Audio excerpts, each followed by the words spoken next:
Friends, welcome back to my channel. मित्रों, हम लोग जाने अनजाने या भावनाओं में बहकर बहुत से ऐसे कार्य कर जाते हैं जो कि हमें नहीं करने चाहिए। मित्रों, अब चूंकि हम लोग इंसान हैं और इंसान के अंदर भावनाएं होना एक स्वाभाविक प्रक्रिया है। भावावेश में आके हम क्या क्या नहीं कर जाते, कितनी गलतियां हमसे हो जाती हैं जिनके खामियाजा हम ही भुगतते हैं और जिससे हमारी पर्सनैलिटी भी इफ़ेक्ट होती है और हम हर्ट होते हैं। मित्रों, हम आपको ऐसे कुछ कार्यों के बारे में बताने जा रहे हैं जिन्हें फॉलो करके आप अपने जीवन का संसार सुखमय बना सकते हैं, एक हैप्पी लाइफ जी सकते हैं। मित्रों, वो पहला कार्य है योजनाएं बनाना, प्लान्स बनाना। मित्रों, हम जब कभी प्लान बनाते हैं तो प्लान्स कभी भी लीक नहीं होना चाहिए या लोगों को बताना नहीं चाहिए। इतिहास गवाह है, बड़े बड़े युद्ध प्लान लीक हो जाने की वजह से युद्ध हारे गए और आप अपने योजना में वो व्यक्ति सक्सेस ही नहीं हो सकता जिसके प्लान लीक हो जाएं या अपनी प्लान्स को सार्वजनिक कर देता है। मित्रों, क्योंकि इससे सामने वाला फ़ायदा उठा सकता है। आप किसी चीज़ का प्लान बना रहे हैं और अगर उसको आपकी योजना मालूम हो गई और उसे लगा इसमें बड़ा लाभ है या आपका अहित कर सकता है, तो वो तुरंत देरी नहीं करेगा और आपसे पहले कर उठेगा। उससे आपको सिर्फ लॉस ही होगा। इसलिए अपने प्लान जब तक सक्सेस ना हो जाएं तब तक किसी को नहीं शो करना चाहिए। मित्रों, दूसरा आता है धन, जो आज के युग में सबसे महत्वपूर्ण हो गया है। ईश्वर के बाद आज व्यक्ति सबसे अधिक प्राथमिकता दे रहा है तो वो धन को दे रहा है। यदि धन भगवान तो नहीं लेकिन बहुत कुछ तो है ही। धन जो है लक्ष्मी जी की कृपा से ही प्राप्त होता है, इसीलिए इसे लक्ष्मी भी एक नाम दे दिया जाता है। कहते हैं धन लक्ष्मी या घर की लक्ष्मी, अर्थात पत्नी को, दोनों को ही सेफ करके रहना चाहिए, यानी आड़ में रखना चाहिए, मतलब छिपा के ही रखना चाहिए, सार्वजनिक नहीं करना चाहिए। क्योंकि एक खासियत होती है इनके अंदर लक्ष्मी में कि जब भी किसी की नज़र पड़ती है तो इनमें दोष आने की संभावना होती है, नज़र लग जाने के चांसेस ज़्यादा रहते हैं। मित्रों, और आपके पास धन कितना है ये भी बताना नहीं चाहिए। मान लीजिए आपके पास धन ज़्यादा है तो भी एक समस्या है। अगर आपने बता दिया किसी को तो हो सकता है उसे ज़रूरत भाई, उसने सोचा चलो इनसे मांग लो, इनके पास तो काफ़ी धन है ही। आप थोड़ी सी वाहवाही आपको मिली और उस चक्कर में आपको वो धन देने की समस्या आई। अब अगर आप उसे धन नहीं देते हो तो भी आप समस्या में आते हो, क्योंकि अगर हम उसे धन नहीं दे रहे हैं तो क्या होगा, वो बुरा मान जाएगा, और अगर धन दे दें तो वापस होने की समस्या हो जाएगी। समय पे वापस देता है कि नहीं देता है, और वापस देता है समय से तब तो ठीक है, अगर समय से नहीं दिया तो आप ये जान लीजिए कि उससे व्यवहार खराब होने का, रिश्ते जो है उन पे बहुत बड़ा इफेक्ट पड़ेगा। वो रिश्ते वैसे नहीं रह जाएंगे। मित्रों, और अगर आप के पास धन नहीं है तो भी कभी शो नहीं करना चाहिए, क्योंकि अगर आप शो करते हैं तो ऐसी सिचुएशन में क्या होगा, जिसके पास धन नहीं होता उसके पास कोई अपना नहीं होता।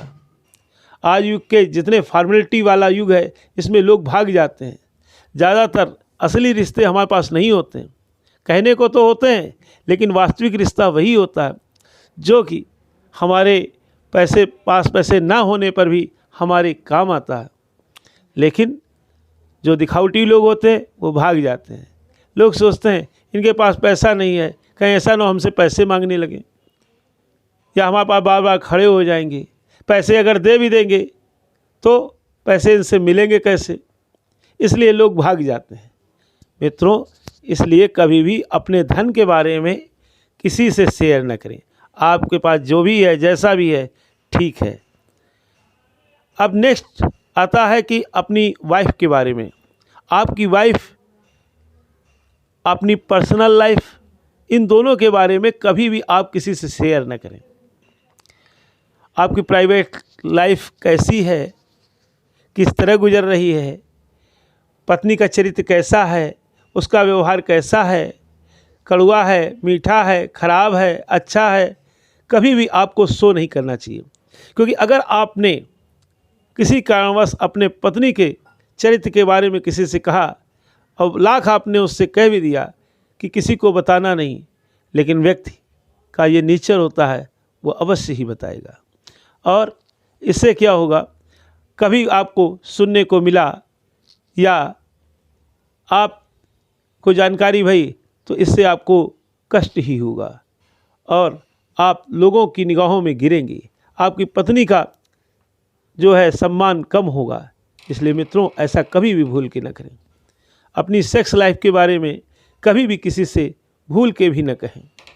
मित्रों, परिवार जो होता है, अपने परिवार के बारे में कभी किसी को नहीं बताना चाहिए।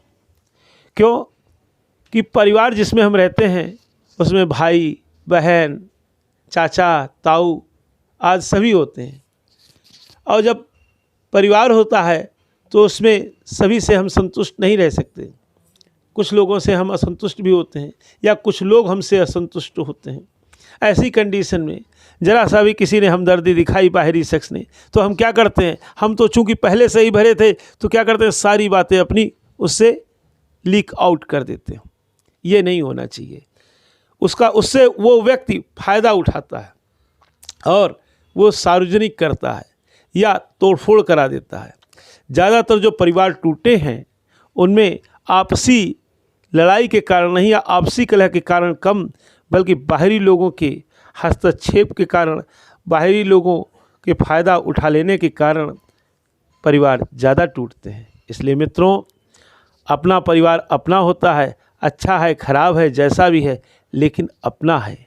आप याद कीजिए, रावण को कोई मार नहीं सकता था अगर विभीषण जो है राम जी को रावण की नाभि के अमृत के बारे में न बताता।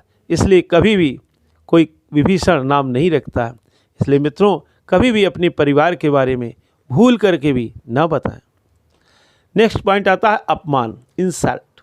मित्रों, अगर किसी ने आपकी इंसल्ट की है या कहीं आपका बहुत बुरी तरीके से अपमान हुआ है या थोड़ा सा अपमान हुआ है, तो भी मित्रों नहीं बताना चाहिए। क्यों कि अगर आप बताते हैं तो जो लोग आपकी इज्जत कर रहे थे उनमें आपका नज़रिया हल्कापन की ओर आएगा, लोग आपको हल्के में देखेंगे। इसलिए क्योंकि वो अपमान तो ख़त्म नहीं हो सकता है, लेकिन हम उसको ना बता करके बताने का मतलब ये होगा कि हम अपने पैर से ही अपनी कुल्हाड़ी से ही अपने पैर पे मार रहे हैं। इसलिए मित्रों, कभी भी अपनी इंसल्ट के बारे में किसी से शेयर न करें। नेक्स्ट पॉइंट आता है एंगर का, क्रोध। मित्रों, क्रोध जो है व्यक्ति को सबसे ज़्यादा हार्ड पहुंचाता है, क्योंकि एक तो क्रोध में आने पर व्यक्ति के अंदर 40 मांसपेशियां एक साथ काम करती हैं, जो कि बॉडी के लिए नुकसानदायक होता है। जिस तरह हम किसी गाड़ी को बहुत तेज़ मात्रा में चलाते हैं तो उससे जो दिक्कत होती है वो होती है। दूसरी बात नेक्स्ट है कि क्रोध में क्या होता है, हम भावावेश में आकर के वो सब कह जाते हैं जो कि हमें नहीं कहना चाहिए, और बाद में हमें पछतावा होता है कि हमने ऐसा क्यों कह दिया। ऐसी सिचुएशन ही ना आए। अक्सर हम क्या कह जाते हैं, जो भेद हमें छिपाए रखने चाहिए थे उन भेदों को भी हम खोल देते हैं। मित्रों, कोई घाव लग जाता है तो उसका मरहम भरते भरते वो घाव एक दिन भर जाता है, लेकिन कभी कभी शब्दों की चोट आदमी को अंदर तक आहत कर देती है। माना कि हमारे रिश्ते फिर से अच्छे हो जाते हैं, लेकिन टूटे से फिर ना जुड़े और जुड़े गांठ पड़ जाए फिर, लेकिन उन रिश्तों में वो बात नहीं आती है। इसलिए ऐसा कभी भूल के ना करें, क्योंकि अगर तीर कमान से छूट जाता है और जबान से अगर शब्द निकल गए हैं, क्रोध के कारण तो वो वापस नहीं लाए जा सकते हैं मित्रों, इसलिए ऐसा ध्यान रखें। नेक्स्ट आता है दान। अगर आप दान करते हैं, चूँकि सनातन धर्म में, हिंदू धर्म में दान का बड़ा भारी महत्व है, चाहे राजा शिवी हो या कर्ण हो या हरिश्चंद्र हो, दान जिसने किया है, दान की महिमा का तो कोई बखान ही नहीं कर सकता, क्योंकि वो ये लोक प्लस परलोक दोनों को सुधार देता है, व्यक्ति का भविष्य और आने वाली पीढ़ी, उन पे सब पे असर करता है। इसलिए दान आदमी को जब भी करे, दान एक मदद भी होती है। इसलिए मित्रों, दान अगर हमने किसी को किया है तो ये प्रयास करना चाहिए कि हम उसे किसी से उजागर न करें, क्योंकि दान लेने वाला जिससे दान लेता है वो कृतज्ञ होता है। अगर हमने सार्वजनिक कर दिया तो वो कृतज्ञ तो नहीं रहेगा, बल्कि अपने आप को अपमानित महसूस करेगा।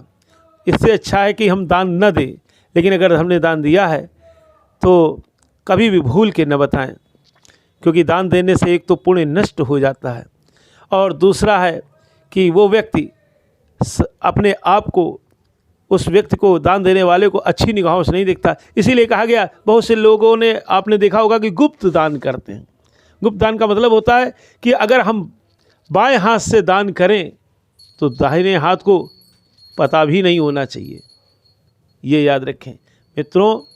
दान इसीलिए कहा जाता था कि अपनी पत्नी से भी नहीं बताना चाहिए अगर दान करे, और पत्नी करे तो पति से न शेयर करे।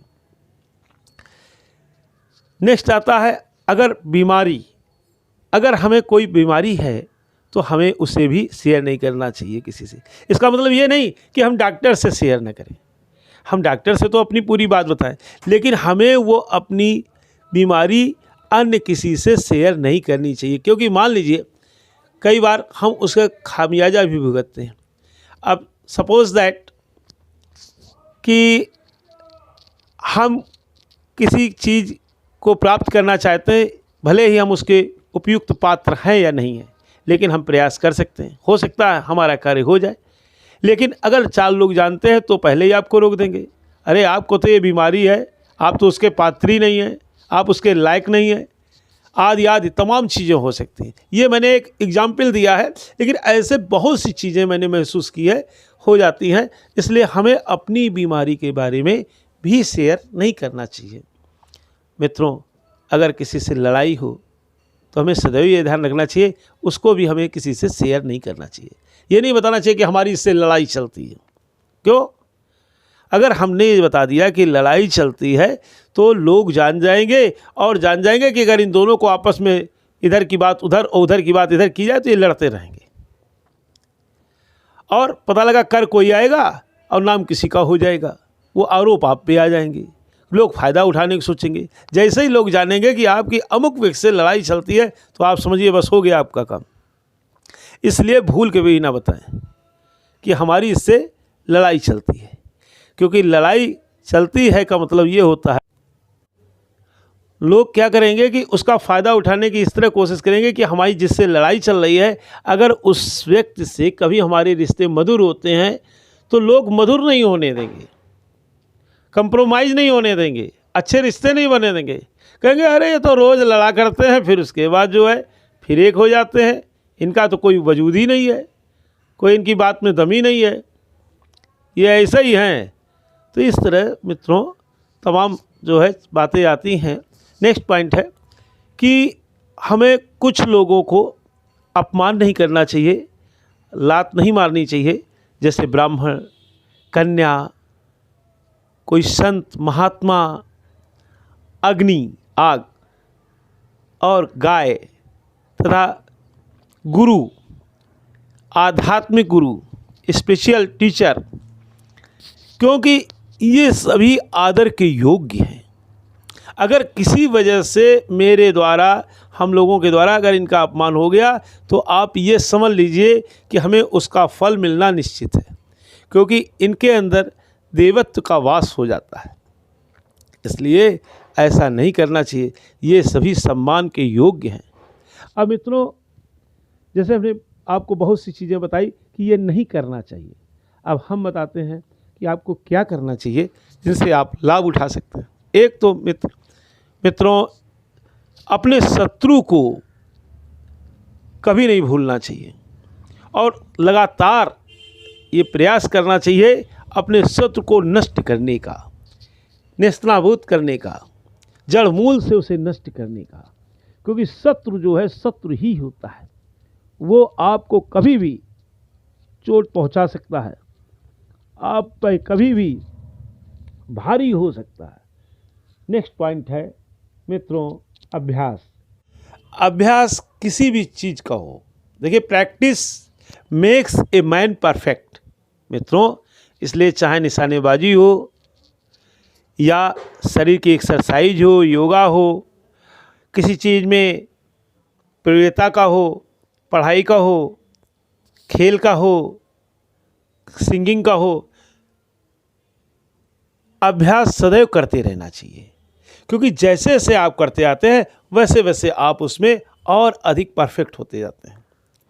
मित्रों, पूजा करें, कभी किसी भी देवता की आराधना करते हैं आप, किसी भी आप जो है ईश्वर को, गॉड को आप वर्शिप करते हैं, तो ऑलवेज रिमेंबर दिस कि आप जो है उसको अधिक से अधिक करते रहें, उसे कम करके या संतुष्ट होने का प्रयास न करें कि बस बहुत हो गया। क्योंकि जितना आप करेंगे उतना ही अधिक आपको उसमें लाभ मिलता जाएगा, उनकी कृपा प्राप्त होती जाएगी, और जब उनकी कृपा प्राप्त होगी तो आपके लिए कुछ भी इम्पॉसिबल नहीं होगा। मित्रों, अगर आपको ये वीडियो हमारा पसंद आया हो तो इसे लाइक, सब्सक्राइब और कमेंट करें। मित्रों, अगर आपको ज़रा सा भी कहीं फ़ायदा मिलता है तो प्लीज़ हमें कमेंट करके अवश्य बताइएगा, क्योंकि जब हम कमेंट को पढ़ते हैं तो हमारा उत्साह बढ़ता है, प्रसन्नता होती है कि चलो हम किसी के काम आए, और उससे हमको प्रेरणा भी प्राप्त होती है नए वीडियो तैयार करने की। बम बम भोलेनाथ की, हर हर महादेव की, राधा श्री कृष्ण भगवान की जय माता की।